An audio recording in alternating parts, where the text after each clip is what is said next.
انت كومبارس يلا. لا هو الكشري اسمه كشري عشان لازم يبقى خرمانته على بعض. انا هتكلم، انت مش هتوقفني، مش هتكبتني. ودي حب كشري ابو طارق. كشري 100 يا مساء المانجا على كل المانجوز. معايا النهارده ضيفي اللي بيجي لي في المواقف الحرجه، بس انا النهارده جايبه في اكله حلوه اهو، كشري. اخر حاجه كنت معايا فيها كانت ايه؟ كان اكل اسيوي. لا كان لحم الحصان. كان لحم الحصان، فاكر؟ نسيتها بالظبط. احنا النهارده هنجرب 6 انواع من الكشري، بس واحنا بنجرب مش هنكون عارفين اسم المطعم اللي احنا بنجربه ايه، وكل واحد مننا هيدي سكور للمطعم ده على حسب الطعم وعلى حسب الجوده وكل حاجه. السكور ده يا باشا هيكون عباره عن ايه؟ المانجو كوينز. ايوه كده محفظك. انا عمال احفظ فيك بقالي ساعتين. السكور لكل مطعم هيكون من 10 مانجو كوينز، وهنجمع الكوينز على بعضها لحد ما نوصل لملوك الكشري في مصر. ودي الانواع اللي معانا النهارده: ابو طارق، المجنون، زيزو، التحرير، ابو دقه، حلاوه زمان. يلا نبدا التحدي. احنا دلوقتي بقى مستنيين الاطباق بتجهز، وهيجي لنا اول مطعم عشان نجربه. احنا جايبين الاحجام في كل المطاعم، اكبر حاجه في كل مطعم بقى سعرها طبعا بيختلف. ومعانا يا جماعه وراء الكاميرا المانجو جونيور. تح الكاميرا بس، تح الكاميرا، قول اي كلمه كده من حاجات. عليكم السلام ورحمه الله. كده اول نوع وصل بالسلامه. اتفضل يا باشا. احلى كشري، أنا الاكله عايز المصريه أجرب. الشعبيه. هو مش هيجرب لوحده اكيد. متشكرين يا عم محمد. تسلم ايدك يا عم ميمو. طيب احنا دلوقتي يا باشا كده ايه، نسمي الله كده، بسم الله. طبق الصلصه كده يا عم محمد. من غير صلصه. ما احنا هندوق الاول من غير صلصه، وبعد كده ندوق ايه حلو. بصلصه، حلو عشان الفكرة نعرف نحكم على الحاجه من غير بقى ايه عشان اي الصلصه تدخلات. بتغطي على الطعم. انت فاهم حاجه؟ مانجو برضه. اعلى اعلم، ارتقي. احنا مهما هنطلع مش هنوصل للمانجو. انت كومبارس يلا. طيب هو مبدأ الكلام كده ان انا شايف ان ما شاء الله الشعريه طويله قوي، الشعريه طولك تقريبا مش عارف ليه. وده هنا حاطط التقليه على الكشري. في مطاعم المفروض بيديك التقليه لوحدها يعني. وحاطط عيش. لا دي تقليه يا محمد تقريبا. تقليه بس. العدس يعني كميته والحمص برضو مش عالي. يلا يا بس الحاجه اللي قفلتني ان هو حاطط التقليه، فما ادانيش فرصه ان انا اختار، ما ادانيش حق الاختيار. فاهم؟ بسم الله. 6.5 hours later. احنا هناكل، مش هنقول حاجه، مش هنقيم ولا؟ الاكله المصريه الشعبيه الجميله. انت بتطبل الكشري ها؟ اكله بتنجز في المواقف الصعبه بصراحه، لو عايز تاكل حاجه سريعه كده تسد معاك. انا مش عازمك على الغدا، انا عايزين نقول بقى حاجه. فاهم؟ بس انا بجرب كل حاجه لوحدها. لا هو الكشري اسمه كشري عشان لازم يبقى خرمانته على بعضه. انا وصلت لتقييم مبدئي. لا هو مش تقييم، هو مبدئيا انا حاسس الطعم لطيف يعني، الطعم حلو. المكرونه مش مهريه مش معجنه. الشعريه بس بالنسبه لي مريبه شويه. محتاج ادوق الصلصه بتاعته بقى. الصلصه فيها سنه تومه كده. فاهم؟ اقول لك انا بقى دلوقتي. قول لي عشان انا يعني قربت اخلص الطبق. حقيقي التوم باين جدا في الصلصه. طيب انا بالنسبه لي شايف انه مقبول، بس حاسس ان انا هلاقي قدام احلى. ولا انت ايه رايك؟ الرأي اللي انت شايفه. الله على التطبيق.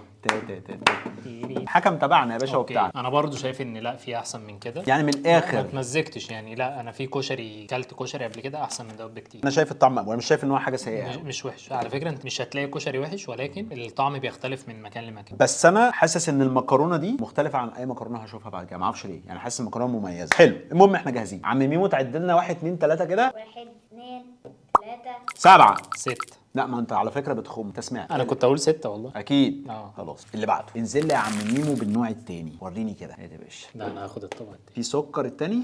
اشمعنى يعني؟ ليه الطبق التاني يعني؟ عجبني يا باشا. الصلصه؟ خش علينا بالصلصه. ايه يا باشا احلى الصلصه. ده في ليمون، في ليمونه في الطبق، نص ليمون. هو مبدئيا كده ايه، التقليه هنا ما جاتش. العدس فيه حتت معجنه كده، بس انه بقى ايه احقاقا للحق يعني. كميه العدس يعني حاسسها زي النوع اللي فات، بس كميه الحمص اقل شويتين 3. والشعريه محروقه برضه سنه. لا الشعريه مقبوله بس اصغر من النوع اللي فات كده. بص هنا بقى المكرونه حاسسها مختلفه برضه. بسم الله. 2 hours later. وانا غالبا البصل او التقليه عندي قليل جدا. من مصلحتك. الصلصه هنا بقى تحس فيه على وشها زيت كده، مش عارف بقى ده زيت شطه ولا زيت. فيها قشر طماطم واضح، وفيها برضو توم. طبيعي ان يبقى فيها توم يعني، بس التوم شكله باين اعتقد يعني. التقليه عندي مش احسن حاجه. لا هي كده كده مش احسن حاجه اصلا، لا عندك ولا عندي. نجرب بالصلصه بقى. عارف الصلصه دي فيها شطه. لا عارف الصلصه فيها بتاعت. طماطم؟ طب اقول ما هي فيها طب امال يكون فيها ايه؟ فيها 7 اب مثلا، ما فيها طماطم يا معلم. قول لي فيها ايه. اقول عارف مكرونه الانسجام؟ الصلصه بتاعت الناس اللي من الجيزه، في مكرونه اسمها مكرونه الانسجام، الصلصه بتاعته بقى فيها سنه مراره كده. دي زيها. هي زيها سنه الحروقه دي. لا انا بالنسبه لي الكشري ده ما جاي. انا مش عارف، حاسس ان انا لسه بقول لك، حاسس ان الكشري كده ما بقاش يعني. زمان كان في حاجات كده بوم التخ. زمان كنت تجيب طبق بنص جنيه، بالنسبه لي كيس بربع جنيه، تديله النفخه المظبوطه، تبرم تخرمه من تحت، ده ستايل طلاب المدارس، ده اللي كنا بنعمله زمان. ده كبرنا شويه بقينا صنايعيه، تجيب الكيس في رغيف العيش، تخش تلبس تيشيرت تشيلسي، تشطب شقه كامله لوحدها. لا انا بالنسبه لي ده ما جاش. احنا ممكن نعصر الليمونه مثلا. انا مش عارف يمكن- هي الليمونه مكانها فين في الحياه. يعني بتتعصر على الصلصه وبعد كده استخدم الصلصه، ولا بتتعصر على الكشري؟ انا مش عارف اصلا، عمري ما شفت ليمونه على صلصه ولا ليمونه على كشري. استنى يا عمي معلش، في بس حاجه محشوره في زوره، ما هو لازم جايب يحشي. خل مع الكشري، ممكن تكون دي. جايب دقه طبيعي مع الكشري، بس احنا مش هندوق الدقه عشان ما تستوهلناش الدنيا. سمي الله. 1 2 3. 5. يا ابن الذين، الواد ده حلو، فود ريفيور حلو. استاذنك يا عم ميمو، خش باللي بعده. شكرين يا باشا. صلصتك ايوه كده. مش عارف ليه حاسس ان الصلصه دي محترمه. هو انا متفائل. ريحه نطت كده اول ما فتحت. بص، هو لو ريحه نطت فانا يعني في الغالب هعرفه، لان ابو دقه كان الشنطه بتاعته ريحتها جايه اخر العماره وهي داخله. يعني انا حاسس هنا بقى ايه، ان كميه العدس اكتر، شعريه. بس العدس معجن شويه. اغمق سنه بس فيه. وبعدين في رز احمر، معرفش ليه رز احمر في الكشري. رز احمر.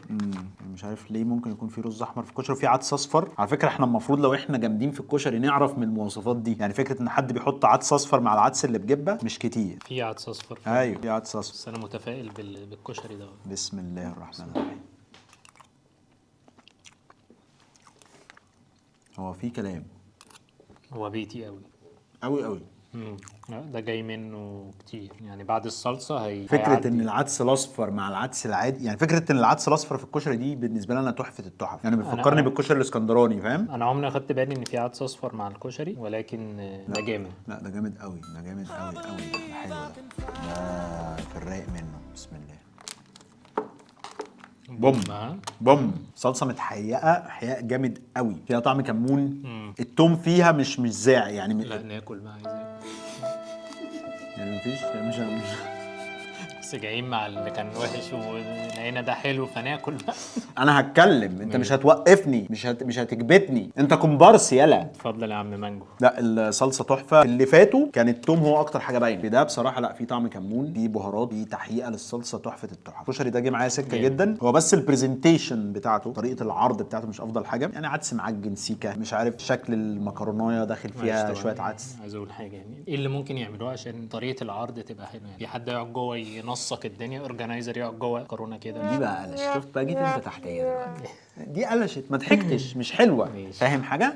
برزنتيشن يعني العدس نفسه، شكل الطبق مش مشاهد، العدس مش متناسق شكله، فاهم؟ معجن كده. اوكي بس لكن مش محتاج ان حد يقعد. ولا انا مش هراجع وراك، بس انا هرجعك بالنسبه لي للطحالب البحريه تاني. انت دلوقتي على بدايه طريقه تقدم. جاهز؟ انا جاهز. اسمع. 1 2 3. 9. 8. لا انا 9. 8. انا شايف ان هو حلو. هو جامد بس لسه يعني. لا انا متفائل بيه. اشوف اللي جاي. وديني على اللي جاي.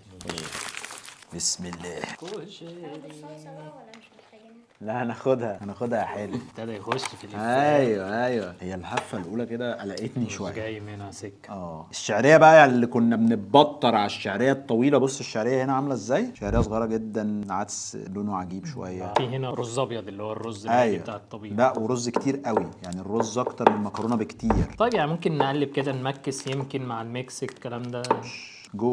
ما تحاولش ان انت تجمل الموضوع، واحنا قدام حاجه يعني مريبه، فبسم الله.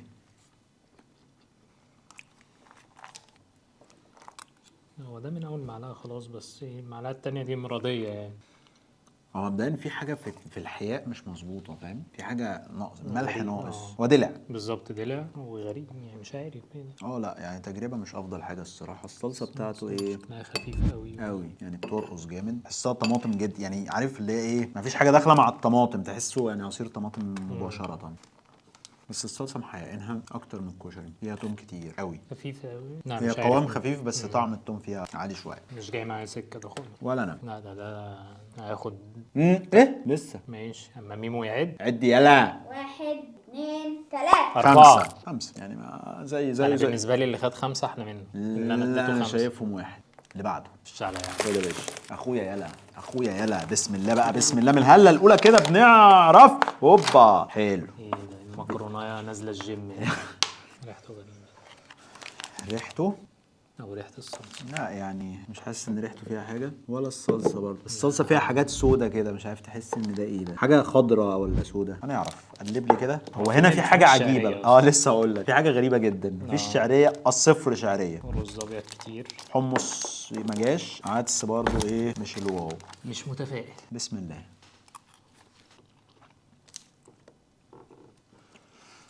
لا انا مش متفائل خالص. فين يا عم الكشري يا عم؟ انت مش قلت هتجيب كشري؟ لا ننجز بقى نجرب الصلصه عشان انا حاسس ان التجربه ما جاتش معايا سكه، ما جاتش معايا خالص. الكشري ده معمول بفلوس حرام. انا مش عارف احكي يعني، مش عارف. وصمة عار على الكشري الصراحه. بص يعني هو مشكلته، بس يعني خلينا نتكلم ايه بموضوعيه شويه. هو مشكله الرز الابيض الصريح ده بالنسبه لي مع الكشري مش جاي معايا ايجابي خالص. رز ابيض في كتير. بقى حاجه معرفش انت ليه ما خدتش بالك منها. المكرونايه. لا في مراره في الكشري، مش فاهمها جايه منين. لا ما خدتش يعني بالي. في مش عارف ده جاي من العدس ولا جاي من ايه، مش من الصلصه، لا الكشري نفسه من غير الصلصه. يعني مش مراره، ولكن يعني مش عارف، حاسس طعم غريب كده. يعني تحس فيه سنه. كفايه كفايه. فاكر بقى درجه الرأفه اللي انا قلت لك عليها؟ اداله استخسرها فيه. ماليش والله. دعوة. ماشي انا جاهز. 1 2 3. 4 3.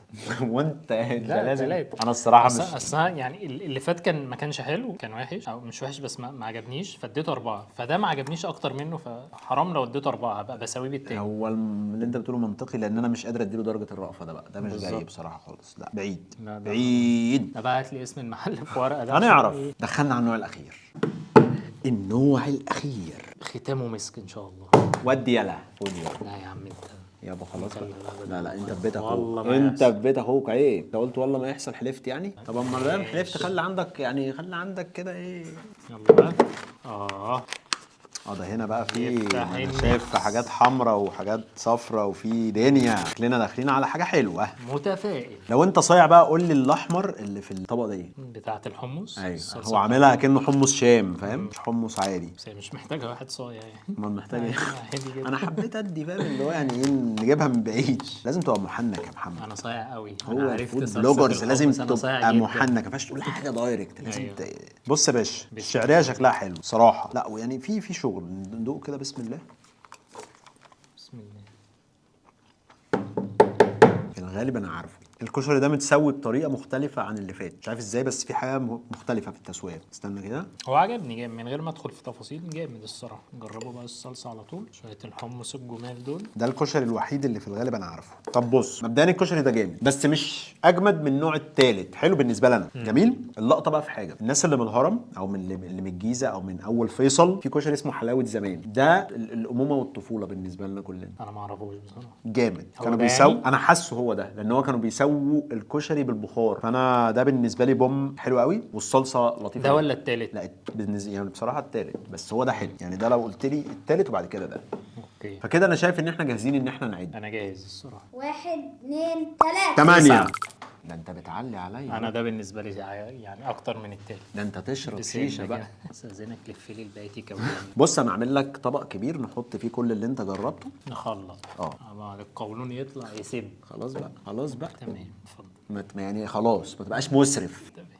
هنلم ونروق وميمو هيرجع لنا بالنتيجه. استكانتين شاي كده، وسع طيب، وسع لي طيب. كوبايتين شاي كده قبل ايه لزوم المزاج. لحد ما الحاج ميمو يجمع السكور بتاعه. بسم الله.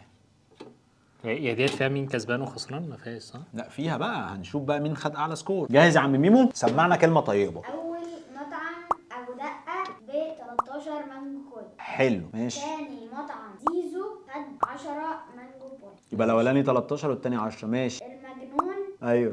ب 17 مانجو بوينت. ايه ده ازاي؟ جامد. لا ازاي؟ مش متوقع خالص. أيوة، ده أنا هنا عارف. جنب. هنا وفي خاتم مرسلين. ايه ده؟ دي مفاجاه بنت لذينه. التالت المجنون ده كده. اتقل.